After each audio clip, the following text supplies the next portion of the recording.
Messieurs, donc c'était rendez-vous à l'Inter. Bonjour Alain, comment ça va? Ça fait plaisir de te revoir, Cédric. Alors pour la rentrée, on parle du Giannoli, du nouveau film de Xavier Giannoli. Voilà, dont Alain a commencé à discourir un peu. J'ai entendu ça. Alors, tu nous parlais de ces anecdotes, de ces influences réciproques entre Et donc tu avais une Giannoli. chute à nous donner. Oui, Non, enfin, une chute, c'est beaucoup dire, mais souvent je rêve au film. Je suis pas sûr, et des fois, quand un film me suggère quelque chose d'amusant, je crois que c'est dans le film, puis ça n'y est pas et tout, mais toujours est-il que le chanteur d'opéra de Woody Allen ne peut trouver le ton juste, enfin, est admirable dès qu'il est sous sa douche, et Woody Allen fait entrer carrément une douche sur la scène de l'opéra, au milieu de la Traviata, c'est délicieux. Et Xavier Giannoli, j'ai pas du tout vu son film, mais j'ai lu, j'ai vu la bande-annonce. C'est une chanteuse qui ne sait pas chanter, qui chante mal, qui chante faux du moins, et j'ai pas pu m'empêcher de penser à une polémique qui avait eu lieu entre Giannoli et Woody Allen à propos de son précédent film. Et j'ai pensé que c'était une réponse du berger à la bergère à Woody Allen, et que sa chanteuse à lui, j'ai supposé qu'elle ne trouvait ça, qu'elle ne devenait une bonne chanteuse mais quand elle est amoureuse, parce que c'est ça l'opéra. Et ça m'amusait d'imaginer qu'il l'a fait entrer dans un lit en scène. C'est tout, je la voyais et j'ai cru que c'était dedans. D'accord. En fait, je trouve que ce que tu dis là est vachement bien, dans le sens où justement c'est ce que ne montre pas le film. Oui.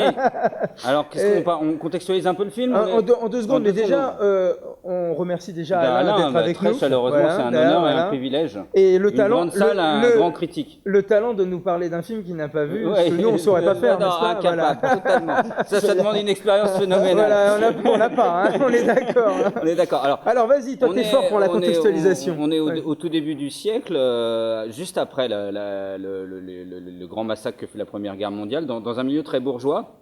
Une femme d'âge déjà mûr a pour passion la musique, mais elle chante que pour ses amis, c'est-à-dire dans un cercle intime, dans un grand château. Et on a compris qu'il y a eu un mariage de raison il y a une vingtaine d'années, entre un André Marcon au sommet de son talent et donc une Catherine Fro qui joue cette Marguerite, cette passionnée de bel canto.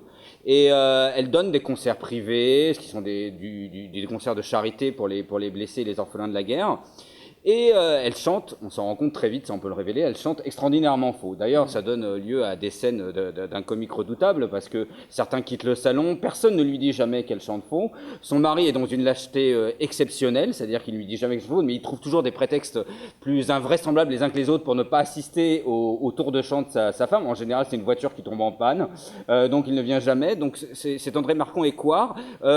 Le film évolue, donc elle rentre dans une espèce de mythomanie comme ça, où elle veut quand même aller se confronter au public, et pour ça elle rencontre une jeunesse anarchiste qui était prégnante dans ces années-là, au tout début des années 20, qui sont des jeunes artistes à la fois critiques et poètes, qui vont la prendre sous leur aile. Alors on ne sait pas au départ de leur part si c'est du cynisme, c'est-à-dire qu'ils veulent en fait une bête de cirque, c'est-à-dire l'emmener dans des concerts pour qu'on rit d'elle, ou s'ils l'aiment vraiment. Enfin, il y a un poète anarchiste et un critique qui fréquentent ce poète.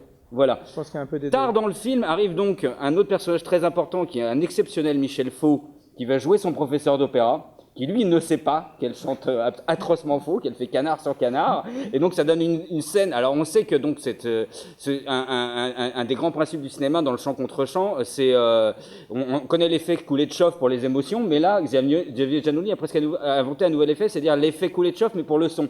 C'est-à-dire qu'on a un contre-chant permanent sur Michel Faux qui découvre la voix de Marguerite Catherine Fro, mais qui ne sait pas qu'elle chante faux, mais qui en même temps ne doit pas exprimer le fait qu'il se rende compte qu'elle chante faux.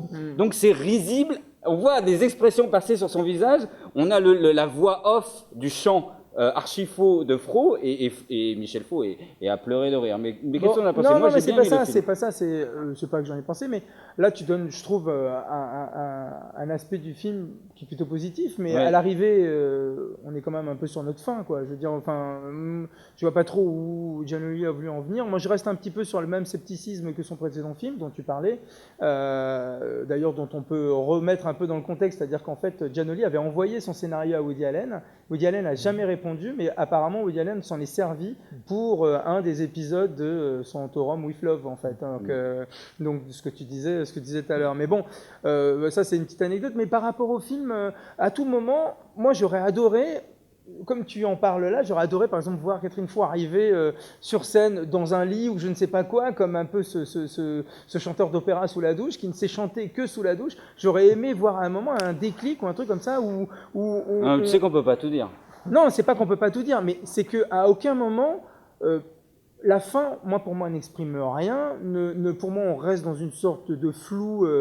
Je dirais artistique, mais j'ai l'impression que Giannelli n'a pas su terminer son film, n'a pas voulu le terminer, nous l'a laissé comme tel, et à nous de nous débrouiller avec. C'est un scénario original, ce n'est absolument pas adapté d'une histoire vraie pour une fois, donc ça me fait plaisir déjà. Donc c'est lui qui a inventé ça en partant d'une idée saugrenue, mais j'ai l'impression qu'il a eu du mal à le terminer.